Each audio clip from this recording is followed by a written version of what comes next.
क्या पुनर्जन्म होता है? ये एक ऐसा सवाल है जिसको लेकर आज के समय में साइंस काफी सारे रिसर्च कर रहा है। और वैसे भी हम सभी जानते हैं कि जो जन्म लेता है उसकी मृत्यु अवश्य होती है, फिर वो चाहे मनुष्य हो या फिर हमारी पृथ्वी यानी सौर मंडल ही क्यों ना हो। लेकिन अगर बात करें पुनर्जन्म की, तो पुनर्जन्म की धारणा सिर्फ और सिर्फ भारत के सनातन धर्म में ही पाई जाती है, जबकि पश्चिम के धर्म इस सिद्धांत को नहीं मानते हैं। तो इस बात से सवाल आखिर ये उठता है कि आखिर ये पुनर्जन्म होता क्या है? तो हमारे वेदों में ये साफ बताया गया है कि जो जन्म और मृत्यु का संबंध है वो प्राण वायु से जुड़ा हुआ है। यानी ऐसा कहा जाता है कि जो सूक्ष्म शरीर है मनुष्य का, उसका संबंध जब हमारे स्थूल शरीर यानी हमारी फिजिकल बॉडी से टूट जाता है तो इस स्थिति को मृत्यु कहते हैं। और एक बार फिर से जब सूक्ष्म शरीर जब स्थूल शरीर से यानी फिजिकल बॉडी के संबंध में आता है तो उस स्थिति को पुनर्जन्म कहा जाता है। और पुनर्जन्म के ऊपर काफी रिसर्च किए गए हैं। ठीक इसी प्रकार का एक रिसर्च बेंगलुरु के national institute of mental health and neuro sciences में क्लिनिकल साइकोलॉजिस्ट के रूप में काम कर रहे डॉक्टर सतवंत परसरिया द्वारा इस विषय पर शोध किया गया था।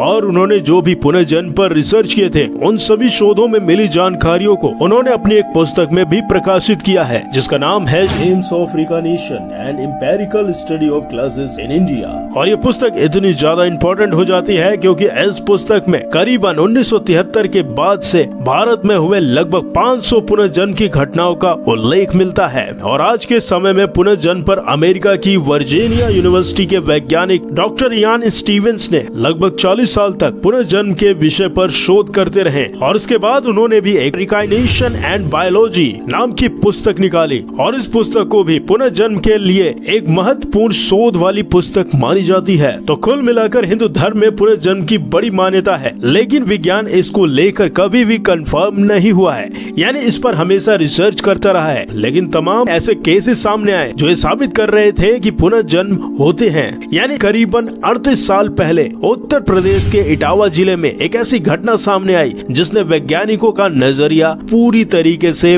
बदल दिया। और इस घटना को देखने समझने के बाद अमेरिका की यूनिवर्सिटी ऑफ वर्जीनिया के वैज्ञानिकों ने माना कि यह घटना पुनर्जन्म की या फिर कहें एक शरीर पर किसी और व्यक्तित्व के समाहित होने की है, क्योंकि यह अब तक की पुनर्जन्म की दुनिया की इकलौती ऐसी घटना थी जिस पर वैज्ञानिकों और शोधकर्ताओं ने मुहर लगा दी कि सही में पुनर्जन्म हो सकता है। तो चलिए अब आपको हम बताते हैं कि आखिर वो कौन सी रिसर्च किस व्यक्ति पर की गई थी। तो ये बात शुरू होती है साल 1968 में। यानी ऐसा कहा जाता है कि इटावा के एक गांव में एक सामान्य परिवार में बेटी का जन्म हुआ। उसका नाम रखा गया सुमित्रा। और लगभग 11 वर्ष की उम्र में सुमित्रा के सिर से माँ का साया उठ गया, यानी उनकी माता एक्सपायर हो गई, जिसके बाद सुमित्रा अकेली और उदास रहने लगी।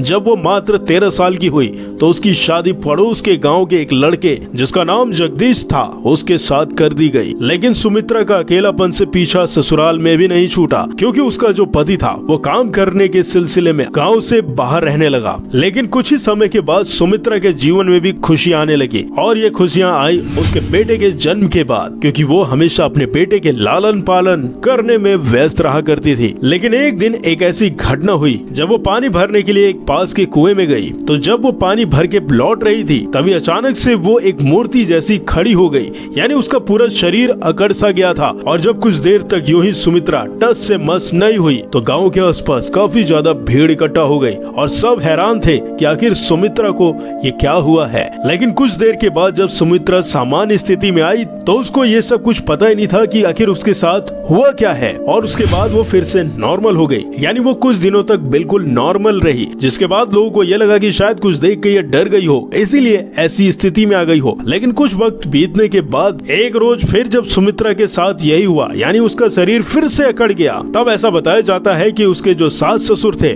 उसकी इस स्थिति को देखकर परेशान रहने लगे, क्योंकि ये घटना अब उसके साथ रोज होने लगी थी। तो सुमित्रा की इस स्थिति को देखकर गांव के लोगों ने ये सोचा कि उस पर किसी भूत प्रेत का साया है, इसलिए उसको उस जमाने में लोगों ने तांत्रिक और ओझाओं को दिखाया और फिर वैद्य के पास भी लेके गए। लेकिन उसको कोई भी राहत नहीं मिली और दिन प्रतिदिन उसकी स्थिति बिगड़ने लगी थी। तब उसने अपने परिवार से एक बात कही कि आज से लगभग लगभग 3 दिन के बाद मैं मर जाऊंगी। अब ये बात सुनकर उसके परिवार वाले काफी ज्यादा हैरान हो गए और ऐसा कह के वो फिर से बेहोश हो गई। और जब सुमित्रा सामान्य स्थिति में हुई तब उसके पति ने उसे ये बात बताई कि उसने ऐसा कहा है कि आज से 3 दिन बाद उसकी मौत हो जाएगी। अब सुमित्रा भी अपने पति के मुख से ये बात सुनकर काफी ज्यादा हैरान हो गई, जिसके बाद उसके परिवार के साथ साथ उसने भी ये तय किया कि वो 3 दिन तक घर से बाहर ही नहीं जाएगी और ना ही कोई ऐसा काम करेगी जिससे कि उसकी स्थिति गड़बड़ हो जाए। लेकिन फिर ऐसा कहा जाता है कि जब तीसरा दिन आता है, जिस दिन सुमित्रा ने खुद की मौत की बात कही थी, तब वो पूरे दिन अपने घर पर ही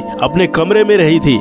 लेकिन जब शाम को वो घर के दरवाजे पर पड़ोसन से वो बातचीत करने में व्यस्त हो गई और बात करते करते ही अचानक से ही सुमित्रा दीवार से टिकी तो वो दीवार से टिकी की टिकी ही रह गई और उसका शरीर फिर से अकड़ गया और पूरा पत्थर की तरह हो गया। तो उसकी इस स्थिति को देखकर गांव वालों ने तुरंत वैद्य को बुलाया। लेकिन जब वैद्य आया और सुमित्रा की नाड़ी चेक की तो उसने सुमित्रा को मृत घोषित कर दिया। अब ये बात सुनकर उसके परिवार के साथ साथ गांव के लोग भी हैरान हो गए। लेकिन इससे भी हैरत अंगेज अभी होना बाकी था। यानी जब वैद्य ने सुमित्रा को मृत घोषित कर दिया था तो उसके अंतिम संस्कार की तैयारी जब उसके परिवार वाले करने लगे थे, तभी अचानक सुमित्रा की आंखें खुल गईं और ये देखकर सब हक्के बक्के रह गए। और जैसे ही सुमित्रा के जिंदा होने की बात उसके पति ने सुनी तो वो सुमित्रा को जैसे ही गले लगाने की कोशिश कर रहा था तो सुमित्रा ने अपने पति को धक्का दे दिया और उससे पूछने लगी कि आखिर तुम हो कौन। अब ये बात सुनकर उसके पति के साथ साथ गांव के सभी लोग हैरान रह गए, क्योंकि सुमित्रा ने अपने पति सास ससुर को यहाँ तक कि अपने बेटे तक को पहचानने से इनकार कर दिया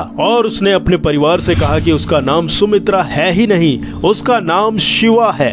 और अब जब सुमित्रा के मुंह से ये बात लोगों ने सुनी तो लोगों को ये लगा कि शायद सुमित्रा की याददाश्त चली गई है और अगर वो कुछ दिन आराम करेगी तो ठीक भी हो जाएगी। लेकिन ऐसा कहा जाता है कि ऐसा कुछ भी नहीं हुआ, यानी कि उसका व्यवहार पूरी तरीके से बदलने लगा था, क्योंकि वो रहते रहते कभी कभी अंग्रेजी में बात करने लग जाती थी। जबकि हैरानी की बात तो ये थी कि सुमित्रा अनपढ़ थी और ऊपर से वो इस बात को भी मानने को तैयार नहीं थी कि उसका इस घर से कोई लेना देना है, क्योंकि उल्टा वो अपने परिवार और गांव के लोगों को ये बताती थी कि उसके पास के ही गांव में उसका परिवार रहता है। फिर उसके बाद तो और बात बढ़ने लगी, क्योंकि सुमित्रा ने एक शख्स को पत्र लिखना शुरू कर दिया और कोई ये भी नहीं जानता था कि जिसे वो पत्र लिख रही है या भेज रही है वो आखिर है कौन। लेकिन उस पत्र का कोई भी जवाब आ ही नहीं रहा था। लेकिन एक दिन ऐसा हुआ कि एक व्यक्ति सुमित्रा के घर के दरवाजे पर आकर खड़ा हुआ और उसने उसके परिवार से पूछा कि इस घर से मुझे रोजाना पत्र मिल रहे हैं और जो भी मुझे पत्र यानी चिट्ठी लिखता है वो मेरी उस बेटी के नाम से पत्र भेज रहा है जो अब इस दुनिया में है ही नहीं।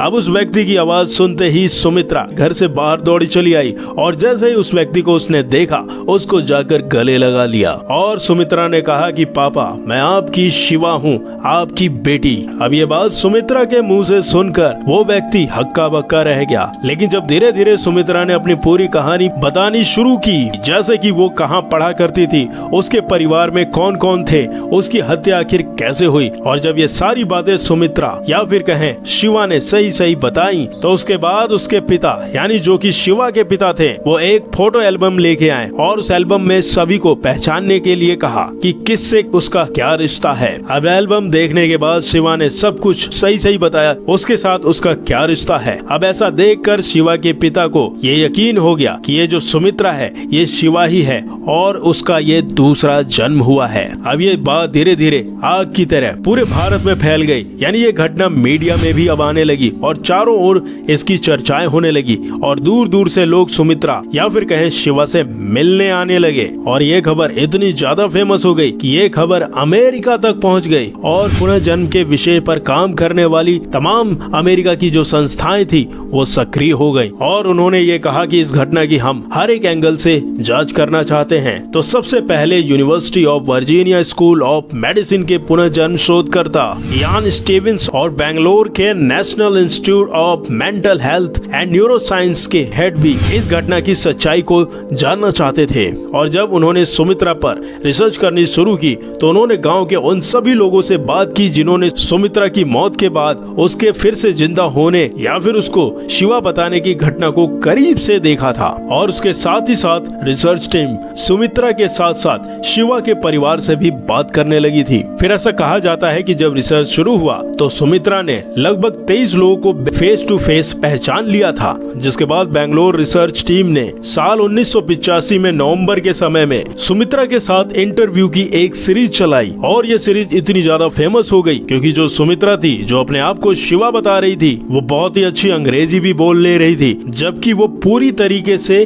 अनपढ़ थी। और रिसर्च टीम के लगभग 35 लोगों ने जब उससे हर एक घटना पे बात की, जब उसका जन्म शिवा का था, तो उसके द्वारा बात किए जाने पर वो सभी शोधकर्ता उससे काफी ज्यादा संतुष्ट हुए थे। जिसके बाद ये बात मानी गई कि इस घटना से पहले सुमित्रा को शिवा के परिवार के बारे में कोई भी जानकारी नहीं थी। जिसके बाद अमेरिकी और बेंगलुरु संस्थान की टीम ने ये प्रमाणित किया कि ये वाकई में एक शरीर पर किसी दूसरे व्यक्ति के कब्जे का मामला है। हालांकि कुछ सवालों के जवाब वैज्ञानिकों के पास भी नहीं थे कि आखिर किसी व्यक्ति का पुनर्जन्म क्यों होता है, तो अगर होता है तो आखिर कुछ ही लोगों को क्यों उसके पुनर्जन्म की बातें याद आती हैं। लेकिन इटावा का 1989 का ये केस यूनिवर्सिटी ऑफ वर्जीनिया के जर्नल में प्रकाशित भी की गई थी और आज भी इस केस पर तमाम थ्योरी और रिसर्च चलते रहते हैं। तो रिबर्थ यानी पुनर्जन्म की ये एक ऐसी घटना है जो आज पूरे विश्व में फेमस है। लेकिन अगर आपको ये वीडियो देखकर अच्छा लगा तो इस वीडियो को अधिकतर लोगों के साथ शेयर करिएगा। फिर मिलते हैं किसी दूसरे टॉपिक के साथ, तब तक के लिए